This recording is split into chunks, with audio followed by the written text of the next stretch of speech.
جب میں فرانس سے واپس آیا تو ان دونوں کی خلا ہوئے 4-5 ماہ ہو چکے تھے۔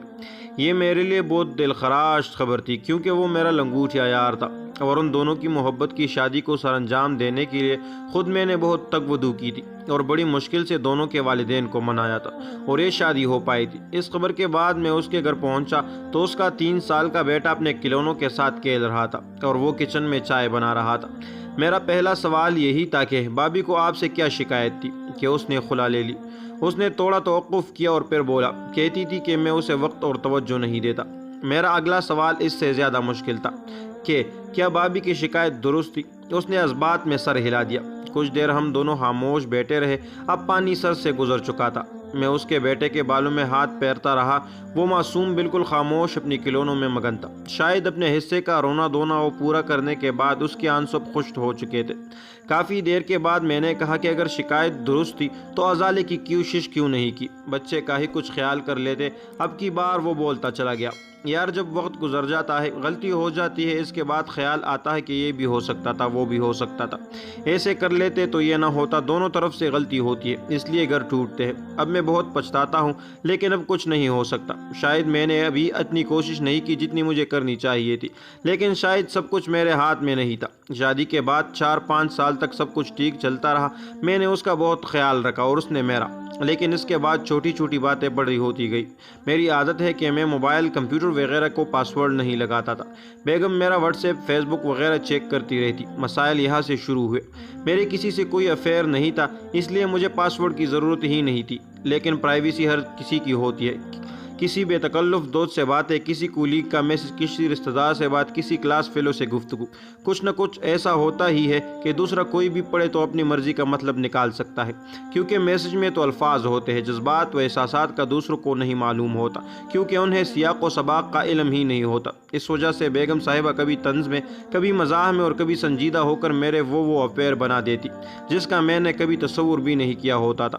فلاں دوست کو یہ بات کیوں کہی؟ یہ الینا کون ہے جس کا آپ کے دوست نے ذکر کیا ہے؟ یہ کولیگ ہے تو اس کو ہنسنے والی ایموجی کیوں بھیج دی؟ وغیرہ وغیرہ۔ میں اگر کبھی اس کا موبائل پکڑتا تو اس نے فوراً سے کہہ کر لے لینا ہوتا کہ اس میں میری فیملی کی اور میری سہیلیوں کی تصاویر ہے، ان سے گفتگو ہے، وہ آپ کو کیوں پڑھوں؟ روز روز کی لڑائی سے تنگ آ کر میں نے بھی موبائل پر پاسورڈ لگا دیا، لیکن اس سے مسئلہ حل ہونے کے بجائے مزید الجھ گیا۔ اب وہ پاسورڈ چرانے کے چکروں میں ہوتی، اسے لگتا کہ اب تو لازمی میرا افیئر ہے۔ کئی بار اسے یقین دلایا، پاسورڈ بھی دیا، لیکن اس میں اسی طرح کی چھوٹی چھوٹی چیزیں نکال کر لے آتی۔ کوئی بڑی بات نہیں ہوتی، لیکن اب چھوٹی چھوٹی باتوں نے ہی رشتہ توڑوا دیا۔ میرے اس نے پتہ نہیں کتنے افیئر بنائے ہوئے تھے، اگر کوئی ایک بھی ہوتا تو اب تک میں شادی کر چکا ہوتا، جبکہ مجھے بچے کی دیکھ بھال کی وجہ سے سخت ضرورت بھی ہے۔ وہ پہلے بچے کو ساتھ لے گئی تھی، لیکن عدت گزرنے کے بعد اس نے اپنے کسی پرانے کلاس فیلو کے ساتھ شادی کر لی اور بچہ میرا پاس چھوڑ گئی ہے۔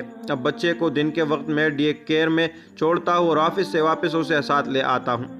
اس کا دوست میں ہوں اور میرا دوست یہ ہے، بس اسے ہی زندگی گزر رہی ہے۔ کچھ عرصہ بعد ایک جگہ میری اسی دوست کے سابقہ بیوی سے ملاقات ہو گئی۔ سلام دعا کے بعد اس سے بھی خلا کی وجہ پوچھی۔ اس کا جواب بھی وہی تھا کہ وہ مجھے وقت اور توجہ نہیں دیتا تھا۔ میرا اگلا سوال یہ تھا کہ اب جہاں شادی کی ہے وہاں وقت اور توجہ مل رہی ہے؟ اس نے نفی میں گردن ہلا دی۔ اس کی آنکھوں میں گرنے والی آنسو ساری کہانی کہہ رہے تھے۔ مجھ سے مزید وہاں نہیں رکا گیا۔ میرے دل میں ایک خواہش تھی کہ ان دونوں سے کہوں کہ بچے کی خاطر وہ دونوں پھر سے شادی کر لے، کیونکہ دونوں ہی اپنے کیے پر شرمندہ تھے، لیکن اب وہ کسی اور جگہ شادی کر چکی تھی اور ایک گھر مزید اجاڑنا کسی صورت درست نہیں تھا۔ یہاں سب احباب سے یہ کہوں گا کہ وہ سب کے سب طلاق کے مسائل ضرور سیکھیں۔ یہ مختصر سے مسائل جو چند گھنٹوں میں ہی سارے سیکھے جا سکتے ہیں۔ 3 طلاقیں دراصل 3 چانس ہیں جو میاں بیوی کو ملتے ہیں، لیکن ہمارے ہاں علم نہ ہونے کی وجہ سے سارے چانس ایک ہی بار استعمال کر لیے جاتے ہیں۔ اگر خدا نہ خواستہ طلاق کی نوبت آ جائے تو صرف ایک طلاق دے اور بیوی عدت شوہر کے گھر میں ہی گزارے۔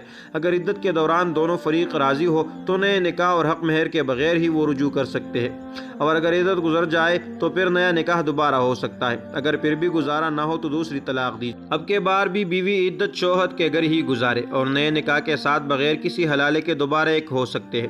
عدت کے دوران دوران بھی اور عدت کے بعد بھی۔ اگر 3 طلاق ہو جائے تب صرف اس صورت میں نکاح ہو سکتا ہے جب کسی اور سے نکاح ہو اور نکاح کے بعد ان کے درمیان میاں بیوی والا تعلق قائم ہو، لیکن اس کی نوبت ہی نہیں آئے گی اگر صرف ایک طلاق دی جائے۔ دوسری بات یہاں عرض کر دوں کہ اگر عورت خلا کے لیے دعویٰ دائر کرے تو مرد کو چاہے کہ وہ بات چیت اور افہام و تفہیم سے معاملے کو سلجھانے کی کوشش کرے، اور اگر نہ سلجھ رہا ہو تو عدالت سے خلا کے بجائے خود ایک طلاق دے، کیونکہ عدالت میں جو کاغذات تیار کیے جاتے ہیں ان میں 3 طلاق کے مطابق احکامات ہوتے ہیں، یعنی شوہر سے رجوع کا حق چھین لیا جاتا ہے۔